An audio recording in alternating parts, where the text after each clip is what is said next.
मान लो आपको 3 और 5 अटेम्प्ट्स के बाद भी आपको लग रहा है कि इस साल आप कुछ नंबर से चूक जा रहे हो, और हद तो तब हो रही है जब आपका 5वां अटेम्प्ट है और आप 2 नंबर, 3 नंबर, 5 नंबर से चूक रहे हो, तो ये बहुत ज्यादा डिसअपॉइंटिंग है। Being a teacher, being a parent, मुझे पता है कि आप पूरे साल पूरी तैयारी के साथ लगते हो और एक आध क्वेश्चन आपसे अगर गलती से रह गया बिकॉज ऑफ एनी रीजन, और या एक आध सब्जेक्ट में आपके नंबर कम हो गए, ज्यादातर फिजिक्स, तो ऐसे केसेस में आपको कहां पे दिक्कत आती है, क्या और क्या करना चाहिए, कितना डिसअपॉइंटमेंट होता है। तो जो 3 ऑप्शन मैंने बोला कि पहला कि फुल ट्राई करना है। कई बच्चे सोचते हैं कि चलो कोई बात नहीं, एक ट्राई और मारूंगा मैं, जिससे जिंदगी में मुझे रिग्रेट ना हो, अदरवाइज हर टाइम जब भी मैं फेल होऊंगा। अगर आप सक्सेसफुल हो गए लाइफ में कुछ भी लेके, मान लो आपने बीएससी किया और आगे जाके आप किंग हो गए, बहुत पैसे कमा रहे, बहुत नाम कमा रहे, तो आपको कोई रिग्रेट नहीं होगा। रिग्रेट तब होता है जब आप कभी कभी ठोकर खाते हो, फेल होते हो, स्ट्रगल करते हो, तब आपके दिमाग में आता है एक ट्राई और कर लिया होता तो मेरे सारे दोस्त आज सेटल्ड हैं, मैं थोड़ा स्ट्रगल कर रहा हूं। तो वो रिग्रेट अगर आपको नहीं चाहिए और आपने सोचा फुल ट्राई करनी है, तो इसके भी कुछ प्लस है, कुछ माइनस है। प्लस ये है कि आपको ये है कि फुल टाइम मिलेगा, आप ठोकर खाए हो तो आप पूरी जान लगा दोगे, फोकस तैयारी करोगे। लेकिन माइनस ये है कि अगर इस बार भी कोई रीजन से आपका सिलेक्शन नहीं हुआ तो क्या, एक साल पूरा और जाएगा। तो यहां पे बहुत ही बैलेंस आपको लुक लेना है, आपको देखना है कि आपके पास ऑप्शन क्या क्या है।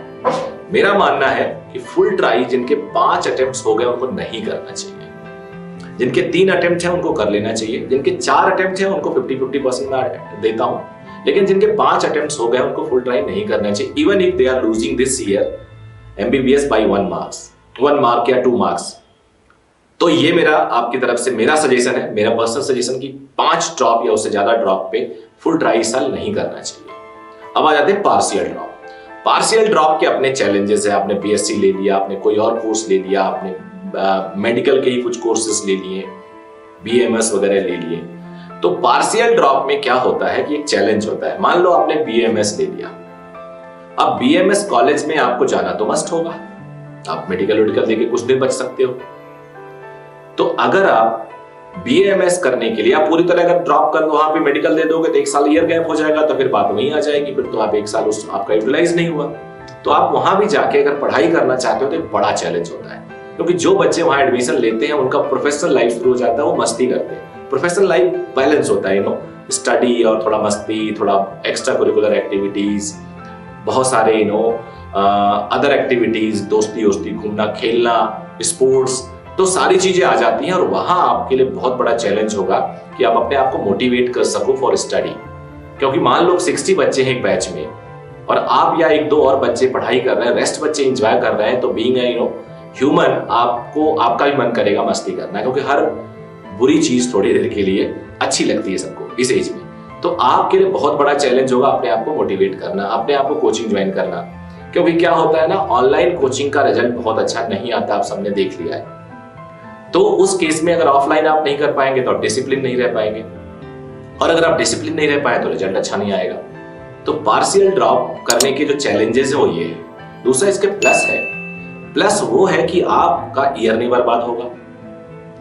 तो अब आपका ईयर अगर नहीं बर्बाद होगा तो आपके लिए कितनी अच्छी बात है। तो मेरा मानना है पार्शियल ड्रॉप एक बेटर ऑप्शन है अगर आप अपने आप को कंट्रोल कर पाओ तो, और कंट्रोल आपको करना है क्योंकि आपको अभी तक झटका लगा है, आपने अभी तक नुकसान देख लिया, थोड़ा बहुत भी केयरलेसनेस अगर हुआ हो तो, या फिर कोई अदर सर्कमस्टेंसेस रहा हो तो आपका जो चैलेंज है अगर आप ओवरकम कर ले गए तो पार्शियल ड्रॉप एक बेटर ऑप्शन हो सकता है। उसके बाद जो तीसरा पॉइंट है वो ये है कि आप फील्ड ही बदल लो। कई बार हम एफर्ट करते हैं और हम सक्सेसफुल नहीं हो पाते हैं, तो हो सकता है ऊपर वाले ने कुछ दूसरा एक बहुत अच्छा हमारे लिए सोच रखा हो। अब इस बहुत अच्छा सोच रखे में क्या हो सकता है, आप पैरामेडिकल फील्ड का कोई कोर्स कर लो, फिर उसके बाद हॉस्पिटल मैनेजमेंट कर लो, आप बहुत जल्दी 30, 40, 45 साल तक जाते आते एक बड़े हॉस्पिटल के मालिक भी बन सकते हो सकता है आपके अंडर में 100 डॉक्टर काम करें, या सीईओ बन सकते हो कंपनी के।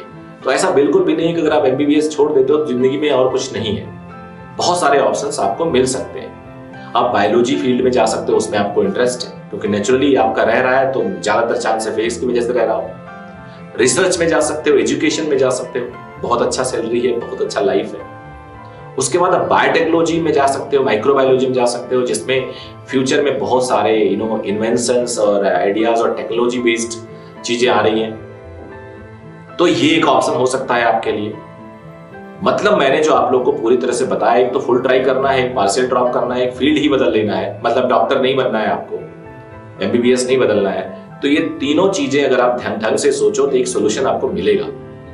और ऑनेस्टली स्पीकिंग, हमें भी पता है कि आपके लिए छोड़ना बड़ा मुश्किल होता है, क्योंकि आप इतने साल उसके लिए डिवोट करते हो, ड्रीम करते हो, प्लान करते हो, और आपके साथ साथ आपका पूरा इकोसिस्टम, आपके घर वाले, जानने वाले सब लोग उसी फील्ड को सोच रहे होते हैं। तो लेकिन अब कई बार हमें सच्चाई एक्सेप्ट करनी पड़ती है।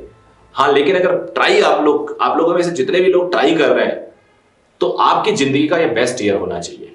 बेस्ट ईयर के बेस्ट कुछ मंथ्स होने चाहिए, आपके जिंदगी के बेस्ट मंथ्स होने चाहिए। उससे बढ़िया मंथ्स आपने कभी निकाला ही नहीं हो अभी तक की अपनी लाइफ में। अगर इस लेवल पे आप कमिटेड हैं तो future is yours, believe me.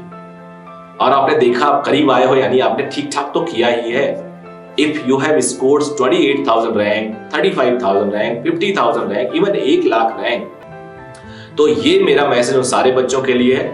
Success and failures are part of your life. अगर आप अभी सक्सेसफुल भी हो जाते हो तो बाद में फेल हो गए ही होगे। दुनिया का कोई ऐसा इंसान नहीं जो कभी फेल ना हो, दुनिया का कोई ऐसा इंसान नहीं है। और कोई तुम्हें मिल के कहता है, कितने भी एज का है, कि मैं कभी फेल नहीं हुआ, तो उससे बड़ा झूठा दुनिया में कोई है ही नहीं। हाँ, उससे आपको सबक लेना है। कितनी जल्दी आप सबक ले सकते हो, ये आपके हाथ में है। So let's accept what we are getting and try our best to overcome this, to repeat this, and believe me, जब सक्सेस आएगा ना तो इससे बढ़िया आएगा। हो सकता है आप अभी कंप्रोमाइज करते, लेकिन अगला सक्सेस जो आएगा इससे बहुत बढ़िया आएगा। So all the very best, thank you very much.